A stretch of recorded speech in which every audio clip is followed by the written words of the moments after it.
Hey, what's going on, everybody? We are live for Financial Fitness Friday. And what we're going to talk about today is just tips and ways to improve your credit that you might not have known. And then I'm going to go into a secondary thing, which is things that I see that are catching up a lot of entrepreneurs right now. So, Dave, why don't you kick us off with 5 things that they probably didn't know how to improve their credit? Like 5 tips. Yeah, man. Number one, the obvious: pay your bills on time.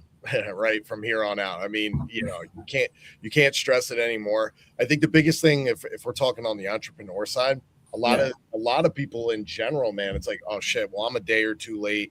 I'm just gonna get a late fee. And sometimes that happens until you roll 30 days. But some of these creditors, man, are changing their terms and conditions to where if you're late, even by a couple days, this 7 day grace period stuff is pretty much by the wayside anymore. They're going to mark you on a 30-day late. And what that does is not only derail you probably at least 100 points, it's going to kill your borrowing power. Most Yeah. people that, and I don't care business funding, I don't care if it's a mortgage, I don't care what it is. You're going to be on the bench for a minimum of 6 months. You got to make a minimum of 6 consecutive payments, depending on what you're looking for. It could even be 12. Okay. So it's super important to just, as simple as it is, to pay your stuff on time, just pay it. Set it up on auto pay. Even if it's a credit card for the minimum, at least do something. You rather pay the minimum than nothing. Yeah. 100%. That's a good one. I'll give you one. Pay all your cards off. Pay the statement balance off 2 days before the statement date, not the due date. All right. Here's why. Everyone understands that the payment is due on the due date. All right. But the card actually reports on the statement date. Okay. And the statement date is usually a couple days before the due date.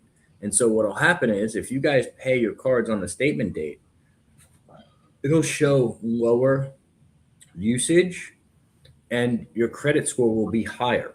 Whereas if you're paying it on the due date, even if maybe you paid it off in full, but if it reported maxed or like 80% usage on the statement date, guess what? Then your credit is going to show that that card had 80% usage. All right. That is one easy, quick, tactical trick. And the way you would do that, guys, is go through all of your credit card stuff. I don't want to put this too much on the video because I don't want you guys seeing it. I just had it here. But you'll see on your statements, there's going to be a statement date and a due date, right, on every credit card bill that you get, and make sure that you know when it is, and that's when you set up auto pay. All right, that will do very well. All right, what else you got, Dave? Yeah, I think very good points there, man. I think one thing that people overlook, I'm starting to see this weird trend of kind of going back to old school mentality, right? Like credit's bad. Like I don't want credit, whatever. Like I have my car payment and that's good. I think the biggest thing, guys, is make sure you have enough accounts on your profile. I think a lot of people are coming in with super thin credit profiles, maybe one or two accounts, but your score's high. Yeah, it will be if you have nothing, no blemishes on there at all, and you have that one or two account. Yeah, you could easily have a high 700 credit, especially if it's a credit card. Easy high 700 credit score, but you're getting declined. Why? Well, it's too thin. Okay, you don't have enough good-looking responsibility, so to speak, to anything on the lending aspect. So my rule of thumb is you should have a minimum of 3, but I always say get at least 5. And I don't care what combination is. However, you definitely need at least a credit card. A credit card is the foundation of all credit scoring. Okay, it's 30% of your credit score, and it's 165 points. So if you have an installment loan or an auto loan or even a mortgage, but no credit cards, you're leaving a lot of points on the table.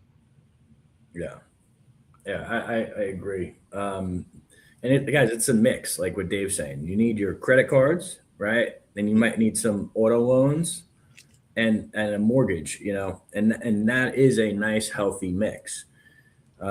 And then if you get into real estate investing, the mortgages become problematic after a certain number of them. But hey, that's a whole nother thing. Yep. What other tips do you have, Dave? Yeah, I mean, we hit on those three, man. I think the big one is controlling. You want to talk about credit cards, controlling that, right? Yeah. Up and down. When you were talking about the statement data, I just talk about the mixture, guys. You might have 100% usage, right? Or the ability to use 100%. Doesn't matter if those limits are $500, if they're 50,000, right? The percentage is everything.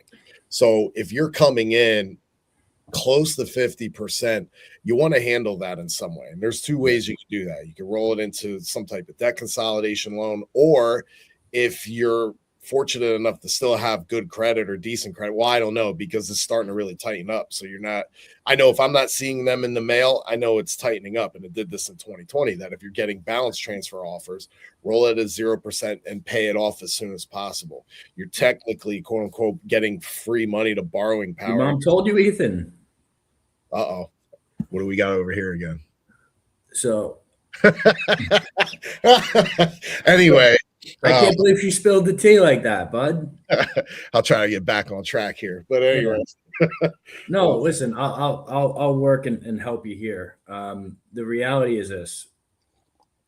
Like, when you guys, one of the things that I see a lot of happen is people don't know they're missing payments, or they let something slip on their credit that they didn't really see. Okay. It is super important. I don't care how you monitor it. All right. Dave probably has some better ways than I do. But Credit Karma will alert you to any changes, right? Having a way to check it, I would say you got to check it on a weekly basis, just because you want to make sure you know where you're at. It really, because if you're weak or deficient somewhere, you want to improve it, right? Because credit is the access. It's kind of like the key that unlocks any type of financing, right? And all financing does is give you options, to take advantage of certain opportunities. So keep that in mind, because it's super important. What else you got, Dave? Dude, like, probably last one, if you want to hit on 5 tips here. And I understand on the surface level of the good that it's supposed to do, but guys, stop doing this. Stop locking your reports, man. Just cut it out. If anything, you're preventing yourself from moving forward in a lot of things. If you can't be verified for something, then what good is it? Now sometimes that could take 30 days, right? Because a lot of that stuff, they're not going to unlock over the phone. Sometimes even an app gets jammed up. Okay, great. But even if the app does work, well, now what does that backtrack to, say, LexisNexis or another data furnisher, that they still can't verify something? Right. So stop locking your credit reports. I get it. You don't want your identity theft and all this stuff. But listen, man, if somebody wants something, they're going to figure out how to get it. Nothing's foolproof. Okay. So if somebody steals it, there's ways to get around it. All right. So number one. Number two, with that, again, it's pissing me off. That's why I can't say anything, because I got somebody who's trying to get a mortgage and is in that same boat right now. Yeah. And it's like, listen, like, we're already 30 days past. They had to extend it because he can't get verified. Oh, well, I put a lock on my credit report because I was of identity theft. Okay, well, guess what, man? Did anything happen from that identity theft? No. They took my cards back. They recovered everything. Good. You didn't have a bank account part of it? No. Okay, great. Then don't do that anymore. Okay. Yeah. You're slowing yourself down, because what happens? Well, rates change, right? Who knows? You could have a medical bill show up in that time. It could take more than 30 days, right?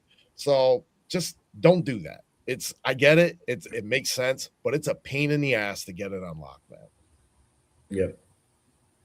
Good stuff, guys. All right. Well, hey, I hope this helped you. Please share this with someone that needs to hear it, and we will catch you on Mindset Monday. Take care, guys. Be great, Joe.